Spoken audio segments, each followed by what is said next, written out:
On Osrc News at 7. Police arraign 3 suspects over murder of AAUA student. Ondo State government encourages community vigilance, unity in fighting insecurity. Retired police officers stage peaceful protest over poor welfare, contributory pension scheme. And from the foreign scene, tragedy at Dhaka school as Bangladesh Air Force jet crash kills 19.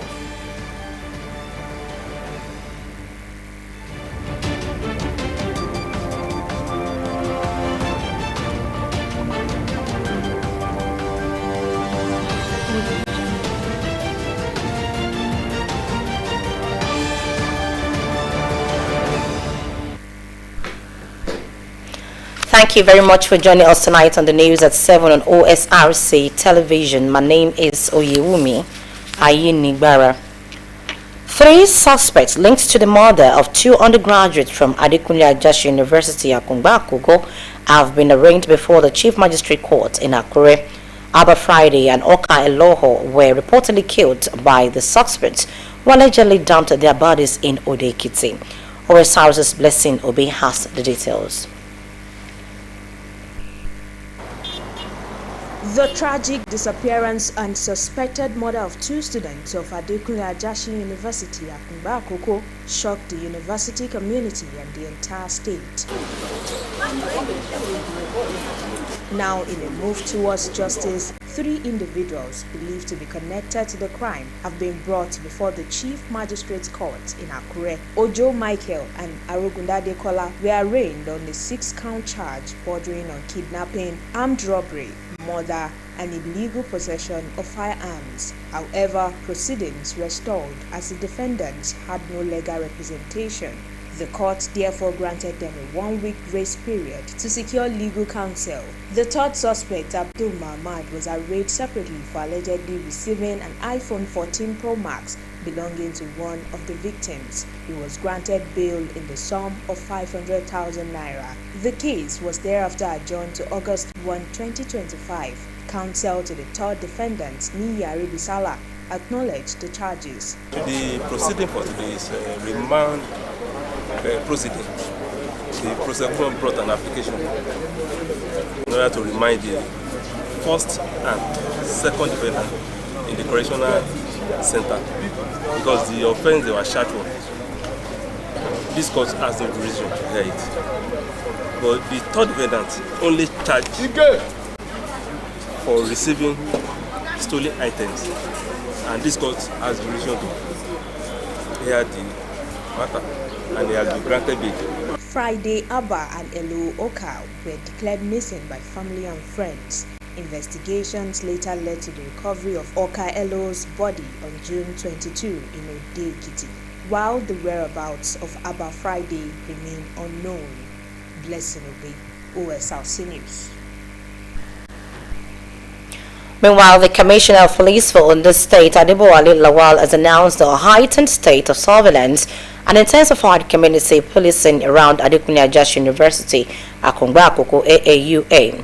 This move comes in response to the recent brutal killing of 2 students at the institution.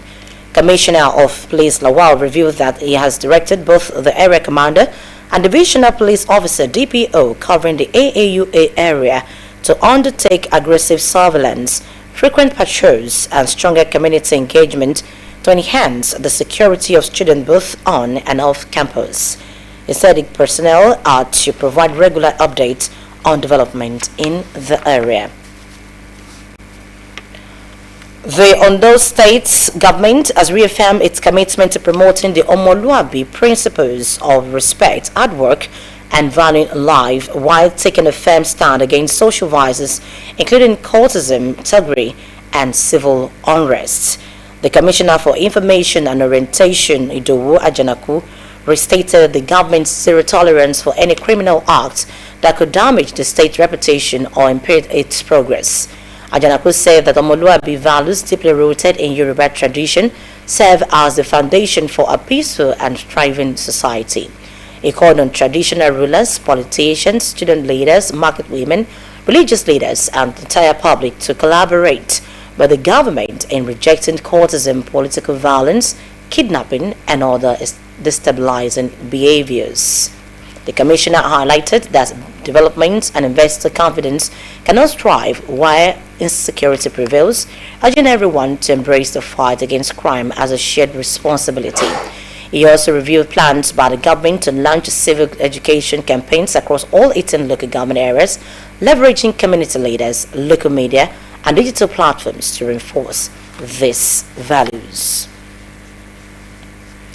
The postponed SS2 Joint Promotion Examination will now take place on Thursday, July 24, 2025. This rescheduling affects the English language, commerce, and woodwork papers, which were originally scheduled for last week, Tuesday. The Ondo State government made this change following the federal government's declaration of a public holiday to mourn the passing of former President Muhammadu Buhari. Students, parents, and examiners are advised to take note of the new date and prepare accordingly. The Ministry of Education, Science and Technology apologizes for any inconvenience caused by the postponement. In the meantime, the West African Examinations Council WAEC Nigeria has dismissed claims circulating online about cancellation of the 2025 West African Senior School Certificate Examination WAS for school candidates. In a press release shared on its official X handle, WAEC described the reports as false and mischievous, urging the public to disregard them. The council said the rumor, which alleged that the Federal Ministry of Education, in collaboration with WAEC, cancelled all papers due to widespread examination malpractice, is unfounded. The council also explained that marking of scripts of the said examination has just been concluded and results will be released on or before Monday, August 4, 2025. WAEC further advised the public to rely solely on its verified social media platforms and accredited media outlets for authentic information. Muhammad Babangida, the son of former military President General Ibrahim Babangida, retired, has officially accepted his appointment as chairman of the Bank of Agriculture (BOA), dismissing recent reports claiming he declined the role as false and malicious. In a press statement released, Babangida expressed gratitude to President Bola Tinubu for the confidence placed in him, affirming his full acceptance of the appointment. The clarification came in the wake of viral online claims alleging that Babangida had rejected the appointment, citing personal and professional reasons. But if family denied those reports, describing them as a calculated attempt to mislead the public and discredit the Tinubu administration. Babangida's team further assured the public that those responsible for the disinformation campaign will be identified and held accountable. The Senate has warned that suspended lawmaker representing Kogi Central Senatorial District Natasha Pote-Odwanga to desist from forcefully resuming our legislative duties on Tuesday. The chairman of the Senate Committee on Media and Public Affairs, Yemi Adaramodu, gave the warning in a statement, insisting that no valid court order mandated her immediate recall and affirming that the Senate remained committed to due process and the rule of law. The clarification followed media reports quoting the embattled lawmaker as saying she would return to the Senate on Tuesday, allegedly based on a judgment by Justice Binta Nyako of the Federal High Court in Abuja. However, Adaramodu said the Senate had previously issued two public statements after the court ruling and the release of the certified true copy of the enrolled order, making it clear that no positive or mandatory directive was issued against the Senate regarding her recall. He warned that any move by the suspended lawmaker to storm the Senate next Tuesday under a false pretext could be premature, disruptive, and a breach of legislative order. In health, the Director General of Nigeria's Center for Disease Control, NCDC, Dr. Jide Idris, says that Nigerians are in more danger if incidents of dengue fever, yellow fever, and other outbreaks are not reported for proper diagnosis. Idris lamented that incidents of dengue fever had been mistaken by some Nigerians for malaria, due to the similarities in the symptoms and a lack of proper diagnosis. The NCDC also advised the managers of medical facilities and tertiary institutions to promptly notify the Ministry of Health and the center as soon as a case is detected. The federal government, on July 18, 2025, issued an alert warning Nigerians of the outbreak of infectious diseases across the country. You're still watching Osrc News at 7. After the break, we'll bring you more stories. Please stay. Nigeria Broadcasting Awards TMBA is back for its second edition. Are you the voice behind the mic, the face on the screen, or the producer of that story that moves the nation? Broadcasters from Bond member stations can now submit their best work. Entries open from July 1st to July 31st, 2025. There are 12 award categories, each for radio and television, from Best Station of the Year to Best News, Drama, Sports, Documentary, and Talk Shows, whether in English or rendered in indigenous languages. Eligible entries are for works aired between January 1st and December 31st, 2024. Do you have what it takes to be named Presenter of the Year, Reporter of the Year, Newscaster of the Year, or Channel of the Year? Then visit www.tmbaawards.ng on how to submit your entries. The Nigeria Broadcasting Awards, celebrating excellence.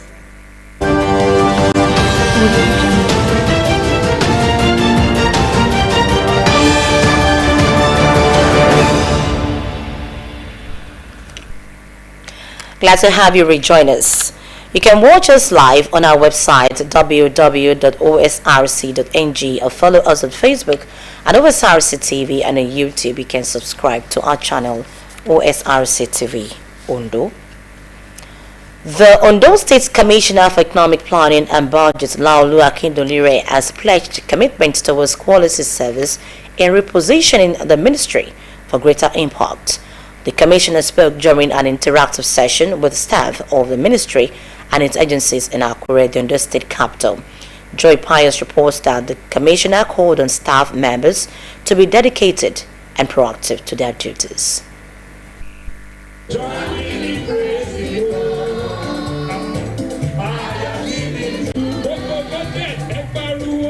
Staff of the Ondo State Ministry of Economic Planning and Budget are in high spirits as they meet with the new Commissioner of the Ministry, Laolu Akindolire, a seasoned financial expert and former Accountant General of Ondo State. I want to give glory to the Almighty God for making this possible. During an interactive session with staff, Akindolire appreciated Governor Lucky Aiyedatiwa for finding him worthy to serve. He pledged commitment towards prioritizing government projects in the area of financial management. And also, I want to thank the Almighty God for using Mr. Governor to bring me to join his team to add value to Ondo State government. I want to make a mark. I didn't just want to come here and I will make a mark. The Commissioner sought the cooperation and loyalty of staff in carrying out the objectives of the ministry. Civil service is the bureaucracy of which you have, is the engine room of governance, is the channel through which government implements government programs. So I'm appealing to all of us here to please extend your hands of fellowship to me. As you have been cooperating with my predecessor, I also want to seek your cooperation. We cannot do anything alone without you.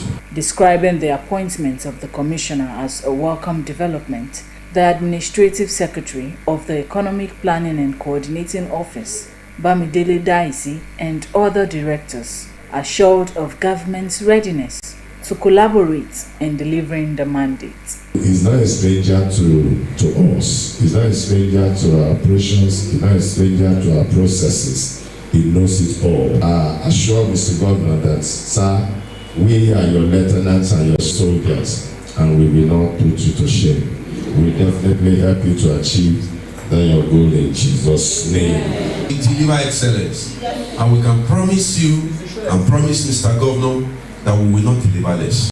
We are already working on our ease agenda to ensure that the implementation, the monitoring, the evaluation, and other things that are needed, even for the states to move to higher height, is achieved. I thank God for what we have been doing and what your predecessors have been doing vis-a-vis what we achieved in Fadama. We will do more to achieve what we have been achieving before. A prayer session was held for the new commissioner and staff members of the ministry. Joy Pius, OSRC News. The Ondo State chapter of the National Association of Women Journalists NAWOJ has inaugurated a new team of executives to lead the association for the next 3 years. All 5 officers were retained unopposed. The new executives include Chairperson Tolag Badamosi, Secretary Tosi Egote-Guano, Treasurer Shade Oladende, Financial Secretary Fisoyi Adeniton, and Auditor Abiola Ario. National President of NAWOJ Ajia Aisha Bura, represented by Vice President for B Zone Adiola Dekunle Omoshola, presented the certificate of return. She urged the team to prioritize the association's core values, empowerment of women journalists and advocacy for vulnerable groups. She also called for a by-election within 90 days to fill remaining vacancies, encouraging the new executives to launch impactful programs benefiting members and society. Chairman of the Nigerian Union of Journalists NUJ on the State Council, Leki Adigbite, congratulated the executives, commending the unopposed election as a sign of stability for NAWOJ. He emphasized the need for purposeful leadership focused on protecting women and children's rights and welfare. A group of retired police officers have staged peaceful protests in Abuja and Jalingo, Taraba State, to voice their grievances over poor welfare conditions affecting both 7 and retired members of the Nigerian Police Force.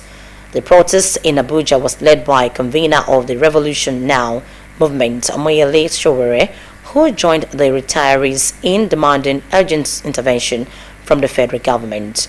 The protesters highlighted issues such as years of neglect, non-payment of pensions, and inadequate treatment of officers who have served the nation. In Taraba State, retired officers held a similar protest in the state capital, Jalingo, carrying placards demanding a total exit from the police contributory pension scheme and full payment of their gratuities. Some inscriptions on their banners included, "We demand total exit from the deadly police contributory pension scheme, and we need our full gratuity." The retired officers have warned that they would continue their protests until their demands are met by the government. The Inspector General of Police, Kayode Egbetoko, has met with the protesting retired police officers in Abuja.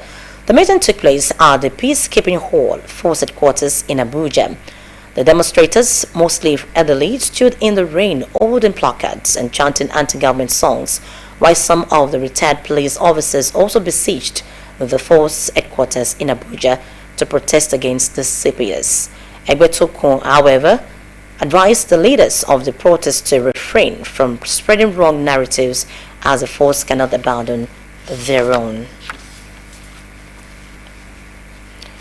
Many civil servants in Abuja have urged the federal government to clear the outstanding 4-month arrears of 35,000 naira wage award owed to them. The civil servants spoke against the backdrop of the unexplained delay in the payment of the wage award in Abuja. The federal government on April 28 announced that it would pay the outstanding 5-month 35,000 naira wage award arrears to workers. The Office of the Accountant General of the Federation, OAGF, announced in a statement issued by the Director of Press and Public Relations, Mr. Bawa Mokwa, that the federal government had earlier paid 5-month wage award in installment, and the outstanding arrears would be paid in installments of 35,000 naira per month for 5 months. However, after paying the 35,000 naira in May, the OAGF has not made any other wage award payment to civil servants. As the 21-day ultimatum is issued to the federal government draws to a close on July 23, The Nigerian Medical Association has warned it will ground medical services nationwide if the government fails to meet its demands. Its president, Professor Bala Audu, who confirmed this in an interview, noted that the association was prepared to take decisive action should the government fail to respond adequately to its demands. Professor Audu stressed that the association's demands were critical to the survival of Nigeria's healthcare system and the welfare of medical professionals across the country. The NMA on July 2 issued a 21-day ultimatum to the federal government to withdraw a circular on revised allowances, which is rejected for breaching prior agreement and to meet other demands to avert a strike. The NMA president expressed concern that time was running out, adding that unless the meeting was held within the next few days, the association may be left with no other alternative but industrial action. The Nigerian Meteorological Agency (NIMET) has released a fresh 3-day weather forecast warning of thunderstorms and varying intensities of rainfall across major regions of the country from July 21 to July 23, 2025. The forecast issued on NIMET's official X platform indicated that both the northern and southern parts of Nigeria, along with the central region, should brace for unsettled weather marked by storms, moderate rains, and strong winds. By Monday morning, it said thunderstorms with light rains are anticipated across Plateau, Benue, and Nasarawa State. As the day unfolds, moderate rains are expected over Plateau, Niger, the FCT, and Nasarawa. And tomorrow, the morning will remain mostly cloudy, while afternoon to evening periods are expected to witness moderate rainfall across the FCT, Plateau, Niger, and Kwara. By Wednesday morning, thunderstorms and rain are forecast for Katsina, Kano, Bauchi, Sokoto, and Taraba, with more storms expected later in Yobe, Jigawa, Kaduna, Borno, and Kebbi. And now we move to the foreign scene. For many refugees living in camps in northern Kenya, hopes of resettling in third countries such as the United States and Germany are diminishing. Increasing restrictions on global migration combined with shrinking funding for the already overcrowded camps are making these dreams harder to achieve. As international policies tightened and resources dwindled, refugees face growing uncertainty about their future opportunities abroad. Bura Olanikwekun has details. Nalan Pio and her family were all ready to start a new life in Germany, but the new government has now imposed rough restrictions on migrants and asylum seekers. Pio is among 183 refugees in Kakuma who are affected. She used to live here and had sold all her property in preparation for the move. Now she has to start life again from scratch. I don't even know how to explain this to my children. I don't know what to do. Sometimes I just break down and cry. I don't know who can help me. Perina Nidia Zanzo is also in despair. She says she just wanted a better life for her daughter and her children. I've been left with nothing. I got this kettle from Nairobi when we were waiting to fly to Germany. The UNHCR gave us £2 when we returned to the camp. 800,000 refugees live in camps and settlements in the north of Kenya. Many of them would like to be relocated to another country.